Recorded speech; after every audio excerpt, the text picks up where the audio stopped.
Hello friends. Welcome back to my channel nice Navya YouTube channel. ముందుగా అందరికీ happy new year. నా సబ్స్క్రైబర్లందరికీ happy new year. So, ఈ సంవత్సరం అయినా కూడా మన ఛానల్ ముందుకి దూసుకుపోవాలని నేను చాలా కోరుకుంటున్నాను. మీరు కూడా కోరుకుంటే ఇది అవుతుంది. ఓకే ఫ్రెండ్స్, ఈరోజుటి వీడియో ఏంటంటే పాలకూరతో నేను 2 రెసిపీస్ చేశాను. ఇంకా పాలకూర ఎంతుందో చూడండి. నా చేతిలో పెద్ద చెట్టులాగుంది. దాన్ని ఏం చేయాలో నాకు ఫస్ట్ అర్థం కాలేదు. అంత పాలకూర ఉంది మా ఇంట్లో.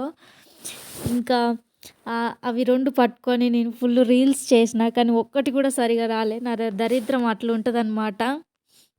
ఇంకా మీరు నన్ను చాలా డిసప్పాయింట్ చేస్తున్నారు. నా వీడియో అసలు మీరెవ్వరు చూడట్లేరు. సబ్స్క్రైబ్ చేసుకున్నోళ్ళు కూడా చూడట్లేదు. నా ఎనర్జీ లెవెల్స్ అనేది చాలా తగ్గుతున్నాయి. ఎవరు చూస్తలేరు. చూస్తే ఎనర్జీ లెవెల్స్ పెరిగి నేను మంచి కంటెంట్ చేస్తా అనమాట. మీరు చూడాలి. నేను చేస్తున్నది మీరు చూడడానికి. Okay friends. సో, నేను అట్లా పిచ్చి ఫోజులు ఇచ్చా అనమాట. ఓకే, ఇగ్నోర్ చేయండి అవన్నీ. ఓకే ఫ్రెండ్స్, వీడియో అయితే మొత్తం చూడండి. ఇలాగే సార్ కొంచెం ఆడుగా బిహేవ్ చేస్తోంది. కొంచెం ఆడుగా బిహేవ్ చేయడం కాదు సుబ్బారావు గారు, పిచ్చండి ఇది. ఇంకా ఫస్ట్ రెసిపీ వచ్చేసి పాలకూర కర్రీ చేస్తున్నాను. అందరు చేసుకునేదే పాలకూర కర్రీ చేశాను. ఆకులు అయితే ఇంత పెద్దగా ఉంది. అది ఉడుకుతుందా ఉడకదా అని కొంచెం ఉండే, కాకపోతే మంచిగా ఉడికింది అనమాట. మీ ఇంట్లో పాలకూర ఉంటే మీరేమేమి రెసిపీస్ చేస్తారో కింద కామెంట్లో పెట్టండి. ఓకేనా?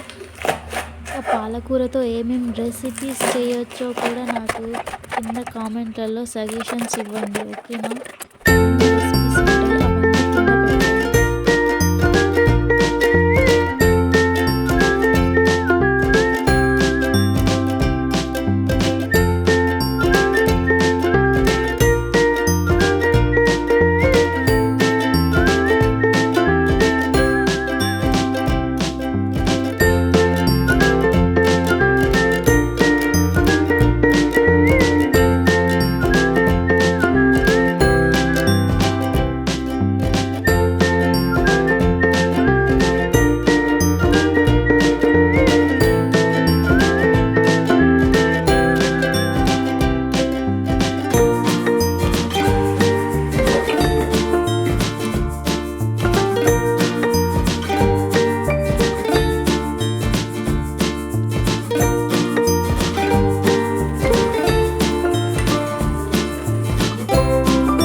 ఇంకా నేను ఇంట్లో రీల్స్ ఫుల్ ట్రై చేస్తా, కానీ ఒక్కటి కూడా పర్ఫెక్ట్గా రాదు. అది వేరే విషయం అనుకోండి.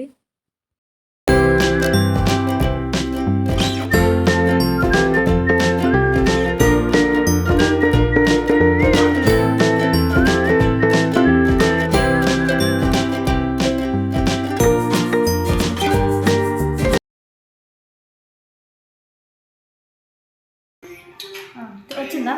ఇది షార్ట్ అది.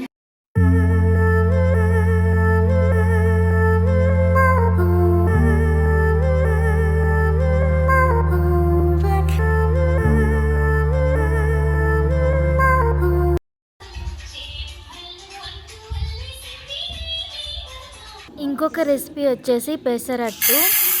ఎప్పుడు చేసుకునేలాగా కాకుండా ఇలా డిఫరెంట్గా ట్రై చేయండి. టేస్ట్ చాలా బాగుంటుంది. పచ్చిగా అలా అనిపించదు. చూడడానికి అలా ఉండొచ్చు కానీ టేస్ట్ మాత్రం చాలా బాగుంటుంది. అండ్ హెల్దీ కూడా. ఇది మంచిగా ఉంటుంది. పెసరపప్పు, మినప్పప్పు, రైస్ ఇవన్నీ నానబెట్టుకోవాలి.